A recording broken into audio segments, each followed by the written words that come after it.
Hey guys, RWC here. In today's video, I'm going to give you guys my combined starting 15 between the Welsh and the Argentinians for this 2023 Rugby World Cup. Of course, these two sides will be facing off in the quarterfinal this week, so I thought what better time than now to give you guys my combined 15 between these two great sides. But yeah, before we get into this, make sure to like the video, make sure to subscribe to our channel if you haven't already, and definitely comment below to let me know if you guys agree or disagree with my selection, as well as your combined 15 as well. Other than that, let's get straight into this. So as you can see right here, this is the front row I've selected for this side. I've gone the likes of Thomas Gallo at number 1. I've gone with Fully Montoya at number 2. And I've gone with Thomas Francis at number 3. So overall, that's my front row there. I think it's pretty decent, I'd say. I mean, all three of these, kind of players have, played well throughout this World Cup so far. I mean, Gallo, I'd probably say, has been the best loose head prop, throughout this World Cup. So he definitely gets in, no doubt with that one. Fully Montoya, again, I could have gone with Lake if I wanted to from the Welsh, but I just think Fully Montoya just has a lot of experience under his belt. And yeah, he's just someone you can rely on. And he's really good in terms of the breakdown as well. So that's just another key area of this game, which I would definitely want to have in that hooker spot. And then, yeah, of course, Thomas Francis, he has a try to his name as well for the Welsh. And yeah, he's just a solid player overall, particularly from the scrum and set pieces. So, yeah, that's the front row I've selected for this combined 15. Moving them then towards the locks I've gone the likes of Rollins there at number 4, as well as Judo Petty at number 5. I mean, these two do, play number 4, both of them, but I have decided to just put Petty at number 5 because these two have probably been the most outstanding, I'd say, locks when going over both these sides. And yeah, I just think with Rollins, he's been pretty good throughout this tournament. He's really been seen as the better lock when comparing the likes of, him to Adam Beard, from the Welsh. And then, of course, when you're looking at Judo Petty compared to Lalavini, and even Alamano, you could say, I think, yeah, Judo Petty has just been, he's just been good and very consistent to say throughout this World Cup. So for that alone, I just had to go with these two. And again, these two just have been pretty good from a set piece position, particularly from a lineout. So yeah, that just makes me even want them choosing even more. But yeah, again, moving on towards the loose forwards I've selected for this combined 15. I've gone with the likes of Jack Morgan here at number 6. I've gone with Marcos Kremer at number 7. And I've gone with the likes of Juan Martin Gonzalez at number 8. And yes, there is a few switches around. Yeah, I know Jack Morgan obviously does, he normally does play at number 7. That's kind of where he's known to play. But I put him at number 6. And luckily, I've been able to put him there just because the Welsh have selected him actually for this quarterfinal at the number 6 to allow Tommy Rafael play number 7. But of course, from my side, I've gone with the likes of Marcos Kremer at number 7 because I still think he's the better number 7 when you're comparing Kremer to Rafael. But I just think, yeah, Kremer's been good throughout this tournament. He's really just been, he allows you to gain meters in the process. And that's what I kind of like with a loose forward. And he's just he's a hard-hitting tackler. So you definitely want someone like that on your side. And then, yeah, Jack Morgan, of course, at the number 6, I put him there. He's had like 2 tries, I believe, throughout this tournament. I think even 1 try assist, if I'm not mistaken. And yeah, he's just been great for the Welsh. I mean, really just, he's just a captain. He has captain material written all over him, really. And yeah, he's just been very impressive throughout this tournament. So I had to include him obviously in this side. And then, yeah, Juan Martin Gonzalez, again, another player who's really just stood out, I'd say, for the Argentinians. I know, it's a big loss, obviously not having Pablo Matera now. Yeah, he's probably the one who's going to step up because I believe he is actually playing number 6, I believe, for this game. But again, I've moved him to the 8 because that's where he's played most of his minutes for this World Cup. But yeah, no, it'll be interesting to see how he does in that position because he has obviously played there in the past. But yeah, we'll see what happens. But overall, I think this is probably the most balanced side I can come up with. So yeah, pretty happy with that in terms of that forward pack. But yeah, maybe on them towards the back line here in terms of the 9-10 combination I've gone with a Welsh combo here. I've gone with the likes of Gareth Davis there at number 9, as well as Dan Bigger number 10. Look, I'm not going to say it's an easy decision because when you're looking at the number 9 spots with Gareth Davis, I mean, I definitely choose. I think it's easier within the 9 selection than in the 10. That's how I can say it because with Gareth Davis, I just think he's the hands down number 9 option here. I mean, look, you're comparing him to the likes of Kupeli as well as Bertrano. for the Argentinians. So it's one of those where when comparing them to, like, they're really 50-50 in terms of the amount of minutes they play. But for Gareth Davis, he's really just seen as the main guy, I believe, for this Welsh side. So I want to have that experience alone. He just has a ton of it. So just throughout this World Cup, he's been pretty impressive, I'd say, particularly with his kicking. Actually, that's one of his assets, and I kind of like that from him. I always kind of like a scrum half who can kick well. So just another reason why I had him at number 9. But in terms of the number 10, I've gone with Dan Bigger.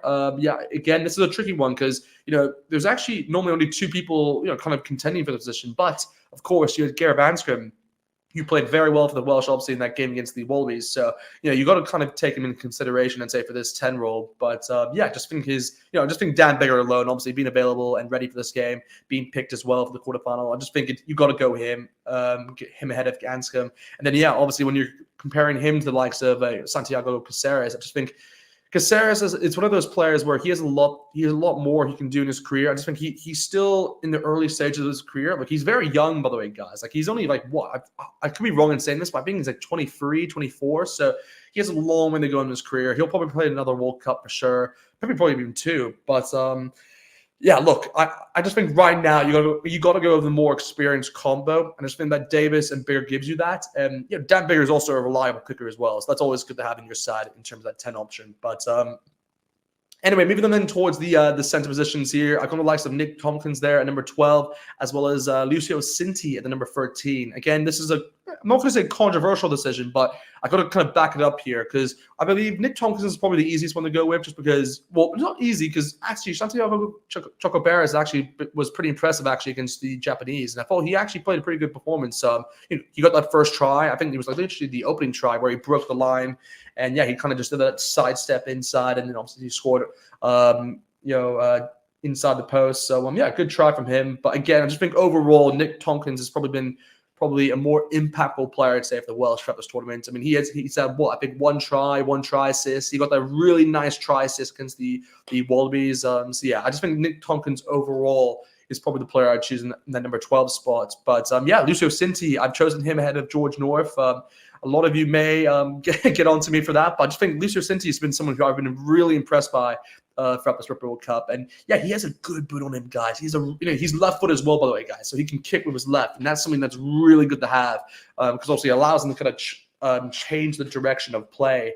And he obviously can go for 50-22, which he has got actually a few times in this tournament so far. So it's always good to have a center like that, and he's pretty quick as well. He used to, he normally played as an 11 or 14 for the Pumas back, in the past few years. So for him to transition to that 13 role, he's actually done pretty well. It's similar to what we've seen with like Reiko, kind of for the All Blacks, where he's a winger at first, but then moved into that 13. So Lucio Cinti's done the same thing, but again, he has that added bonus where he has a good boot on him. So he's my 13 option, say, going for this combined 15. But again, moving on towards the final 3 positions here in terms of that, in terms of the wingers as well as fullback, I've gone the lines of Mateo Caceres here. Mateus Caceres at number 11, Lewis Rizam at number 14, and Ilamalo Bafeli, of course, at number 15. So again, this is just I think it just makes sense to go with these 3 alone. I think there's not going to be a lot of doubts to say in these 3 selections. I mean, Caceres,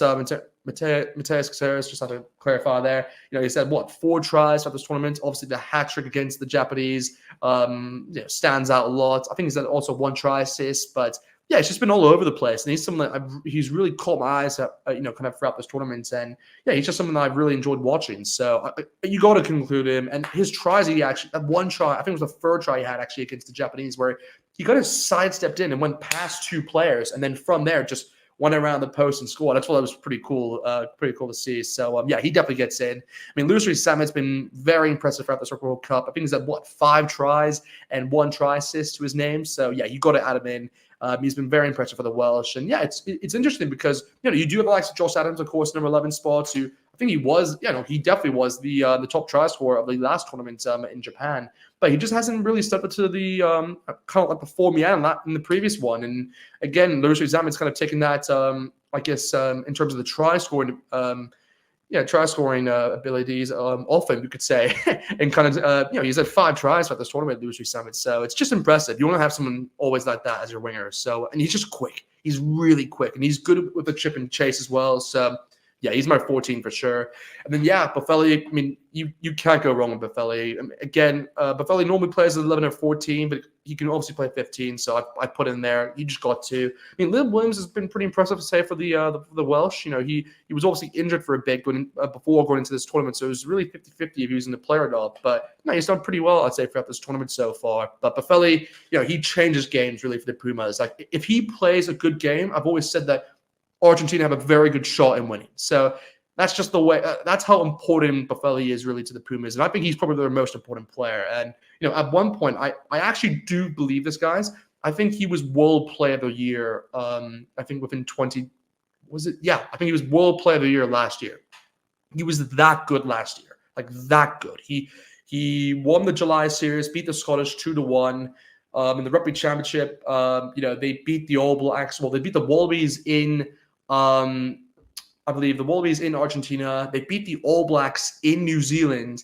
You know, in the Autumn Nations, they beat England at Twickenham. I mean, they had some really impressive performances. So I just think that alone made him, I mean, in my estimation, as World Player of the Year. But again, you know, they obviously gave it towards, I believe, what was it? Was it DuPont for that year? Or I think it was Josh Van der Fleer, of course, who did win it. But again, I'm not going to argue that because, you know, the Irish beating the All Blacks in July is a very impressive win, and yeah, it doesn't happen often. So I can understand obviously why he was given the award then. But yeah, no. Again, that's my combined 15 for the side in terms of the Welsh and Argentinians. I'm really excited for this game, of course. Look, I'm not going to lie to you guys. I'm kind of hoping the Argentinians do win, but at the same time, the Welsh have been pretty impressive throughout this tournament. So it's going to be pretty difficult to do. But hey, no, I'll be cheering for them, of course. Let me know in the comments what you guys think about this side. You know, definitely like the video, guys. Like the video, would greatly appreciate that. Subscribe to our channel if you haven't already. And yeah, I'll see you guys next time.